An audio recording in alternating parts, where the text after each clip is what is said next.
Hey, you're watching Wired Up Retro, and today I'm at CORGs Con, which is basically a retro gaming sell-a-thon. I've got a table set up. I'm here with my buddy Pete Spyback, and here he is. Pete's a XM Sirius radio man, so he's also on the Atari 5200 podcast with me. We enjoy each other's company and going to really have a good time today out here at CORGs Con. So we've got some ideas here about what we're going to film and just going to have a little bit of fun. So, all right, join me. Let's walk in. All right, well, I made it inside the building, and who should be here but Ed Kelly of Edladdin Controllers. Hey, how are y'all doing? He's definitely made some amazing controllers for all the classic game systems. Let's see, we got Atari 2600, 5200 is on the way. Almost here. 7800 you've had out for about a year or two, right? 7 years. 7 years for the 7800? 2014. Wow. It seems like it just was recent. All right. And then we got ColecoVision. And what other systems do you have in the works? Let's see. So what we've got in the works right now is the Super 52 for the 5200 is in the home stretch. We're fixing, smoothing out our programming, getting that ready. And that'll be the next one to move into production. And the next one's on my radar. I just got artwork back 2 days ago for a Super VX for the Vectrex. Oh, nice. And a Super SG for the Genesis. Oh, my goodness. So those It's going to be really amazing. A Vectrex, wow. Yeah. That would be really awesome. Now, will they have the analog capability so that you can kind of gently move that stick and the thing on the screen will be moving slower? No, unfortunately the Super 52 will be my only analog. Got it. Okay.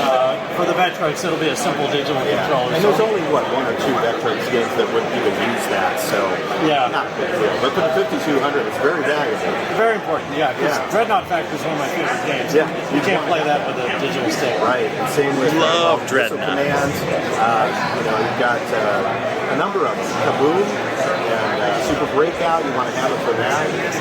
Star Wars, the arcade game. That would be awesome. So, well, Galaxian and Space Invaders on the trackball has been fantastic to be able to play with the paddle. Nice. The paddle control that's built in with an optical encoder. So. Oh, that's going to be amazing. So, I mean, I'm such a 5200 fan. I'm going to almost have to break the bank. I think I'm going to have to break the bank and buy it. Well, and I'm such a fan of your work. I love seeing the combinations you put together, and of course on the 5200 podcast. That's a great show. Oh yeah, we enjoy it. We have a really good time. Pete, turn that phone around. Okay, this is Pete. He's definitely the funny man of the 5200 podcast. Well, I thought I recognized you. That's right, brother. I think there's 3 funny men on the 5200 podcast. So yeah, let's take a look at some of the creations of Edladdin. We have the Super Twin 78, which is in action here with a little 2-stick action for some Robotron 2084 on the 7800. Yeah, it's 2 full controllers in one case, so you can, for most games you can play player 1, player 2, but Robotron does support 2-stick play, so that's really why that controller was built. Yeah, that's pretty sweet. Now, this is the Seagull 78, the new version. That's right. And that allows you to use a Genesis controller on your 7800 for 2, not just 1-button games, but the 2-button games. That's right. Those have been enormously popular. Yes, that's a really nice looking case you got there. Literally sold hundreds of those. Yes, you have. And I have the old version. It's just fantastic. Thank you. And I've used it in a number of my creations on my channel with the adapters. So, nice. Thumb up. I love it. I've seen it show up. It's always like, there's there it is. There it is. Yeah, I love it. Yes. I love to see that. All right, so this is the combo controller. Tell us about this one. Yeah, the Super Combo, that was our last one to come out. It's a combination of a 2600, 7800, and a ColecoVision controller all in one case. And ambidextrous layout. One thing that's really cool is there's a 3D printed frame that you can use your original overlays right with the I love that. right on board there. And then you just move your cord to whichever output you want and flip the switch to 2600, 7800 versus ColecoVision. So it's all passive components. It doesn't require a battery like our Kickstarter controller did, and it runs flawlessly because it's a copy of original hardware. So on the 5200 controller, are you going to have an overlay slide in just like that? It's clips with the little ears, but yeah, it has we've got that perfected and ready to rip. It's the same guy. It's a professor at Vanderbilt of all, who teamed up with Herb on the handheld Super 5200 controller. That's the same guy. Awesome. And he's been wonderful to work with.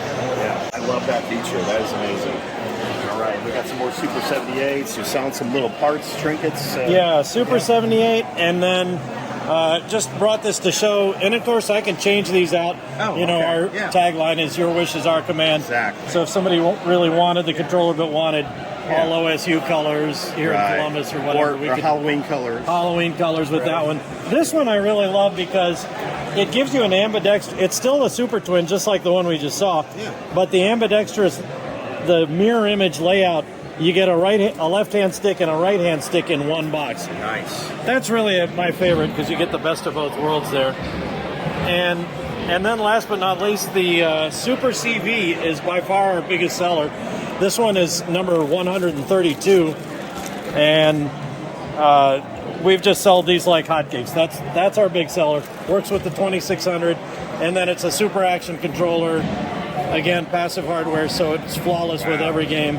Wow, Super Action controller for ColecoVision. Everything but the thumb wheel. Yeah. And so that rules out baseball and football, but otherwise... But otherwise you can play a lot of games with that. That's right. Like Super Action Boxing, for instance. And Spy Hunter. I mean, the Spy Hunter port is fantastic. Very cool. That's my favorite go-to on the Super CV.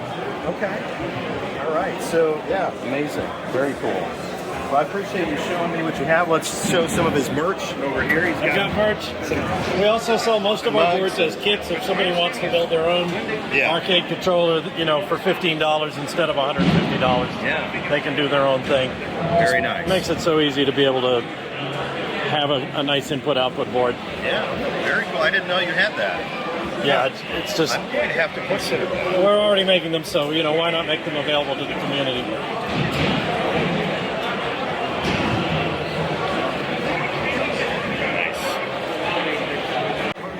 So, Edladdin controllers, thumbs up. If you ever do want to rub the genie lamp, I think this is the man you want to rub it for. So. Your wish is our command. All right, let's move on. We'll take another look around and see what we can find. Okay, so I've come upon a very interesting magazine collection that has, in the past, been owned by Dane Galden, and it's now in the hands of James Chapman here in Columbus. And I just thought I'd show them to you. These are in immaculate condition. Electronic Games magazines in great shape. A lot of them video games magazine, electronic fun and computer games, video games player.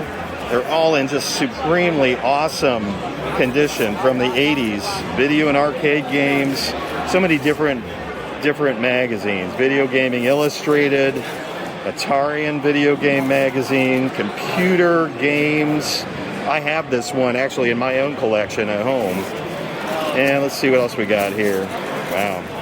But my favorite, really, and the one I have most of is Electronic Games Magazine. This would be a good example of such great artwork. I mean, these magazines in the 80s just captivated me. Some, just use a photograph of some zany guy or somebody doing something, I don't know. But a lot of them just use really great animation art, and there's a little Santa Claus issue. I have this one at home. This, I think, was my first one that I bought in June of '83. Yep, that's a nice issue. I really like that one. And I think I have this one, or let's see, I don't have this one. Anyway, really awesome magazine. Yeah, I have this one at home. That's from November of '83. So I must have started around '83 collecting these. Yeah, I have this one. This is July of '84. So I was really heavily into these magazines when I was about 15 years old. Actually, it was be 16, I think, yeah. 16 years old. Anyway, such an awesome collection Dean Gaulden has had here. He's owned these obviously for many, many years and kept them in supreme condition. Hitchhikers, Doug Adams. Yeah. There, I have this one. Yeah. The 84 issues are the ones I mainly have. I don't have this one. This is from 82. And that's before I was getting this magazine. More of that. Okay, yeah. So, yeah, pretty cool. I love these old magazines, and they're so much fun to go through. And I don't think I'm ever going to let mine go. It's just it's a good thing to have at home, just when you want to go down memory lane. Okay, and last but not least, I did want to share a little bit about Brett Weiss. He's made many, many different books having to do with classic gaming, and to purchase today the 100 greatest console video games from 1977 to 1987. So Brett, just tell me a little bit about what made you want to write a book about 100 games. That's a huge project. There's a lot in here. It's like an encyclopedia. Well, the book covers a super important decade of gaming. 77, when the Atari 2600 came out, up through 87. It's one clean decade. That's the first 3 years, if you count the test market, of the NES. And I just think that's a very crucial era of gaming. And I was inspired to write the book by a book called Keep Watching the Skies. It's a book on 1950s science fiction, and it's a book that covers a super crucial decade of science fiction, the 50s. And what he does, he talks about some of the production history of the movies, he quotes other sources, reviews the movies. I wanted to do something like that for video games. So that was how this book was born. It is in alphabetical order. You know, you've got box art, screenshots, cartridges, you know, and it's just got, you know, a little production history, some critiques, and you'll see a movie title actually made the cut. Gremlins for the 5200 is surprisingly good. Oh, yeah, we really enjoyed that one, don't we, Pete? That's right. It's a fun game. I have it over there. Yes. Oh, excellent. Now, I know you're Atari heavy on your channel, and if I had to pick 3 Atari 2600 games from this list, I would definitely go with River Raid, no question. So yeah, you got River Raid. It's an ad for River Raid instead of the box. I haven't looked at this book in so long, it threw me off. So yeah, you got quotes from other sources, you got review, you got photos, the cartridge, the manual. That's the manual, right? Yeah, love me some River Raid. And I'm also a big fan, back in 1977, when I was a kid, riding my bike to all my friends' houses, we played the crap out of Combat. Absolutely. Wonderful, Man, wonderful fun. Underrated game. Yes. There was a time period when there was a lot of hate for the game because you just saw it everywhere. Everywhere you went, they had stacks and stacks of Combat. So it really became an underrated game. But if you just think back to the one-on-one, mano-a-mano action, it's incredible. It's a great 2-player game. It absolutely is. Agreed. Yeah. Dodgem's fun too. Yeah, Dodgem is great. Another underrated title. Absolutely, yeah. Yeah, and I am also a big fan, along with Metal Jesus Rocks, of Hero. Oh my gosh, it's a great game. Yeah. Oh. So this covers the 2600 version and the ColecoVision version because they're both great. Usually people think of the 2600 version first, but the ColecoVision one port is great as well. Just an excellent adventure game with shooting and exploration. Phenomenal. Now, you know, as a fan of the Atari 5200, I have to point out that Hero's got one little thing that's a little better than the 2600 and ColecoVision versions, and that is that analog stick. If you tip it up about halfway, he hovers. And if you bring it a little higher, then he actually raises up. So okay, a little nuance there. It does. It uses the analog control to its advantage. Oh, so, that's cool. Yeah, I definitely like the 5200. Right on, right on. You know, we love Hero in general. I mean, it's just such a wonderful game. Definitely a cult classic for sure. Yeah, it's one of Activision's top titles. I definitely. Yeah. So, all right. Well, I appreciate you talking with me. Oh, yeah. And sharing about your book. And if you guys are interested in the book, what website would they want to go to? You can go to BrettWeissWords.com. There's links to my books, my YouTube, my Twitter, and on and on and on. Excellent. Okay. Yeah. Well, pick up this book. It's awesome. Thank you. All right. Well, thank you very much. Oh, you bet. So yeah, it was just really a blast hanging out with people like Brett there and Ed Kelly, my buddy Pete. We all had a really grand time.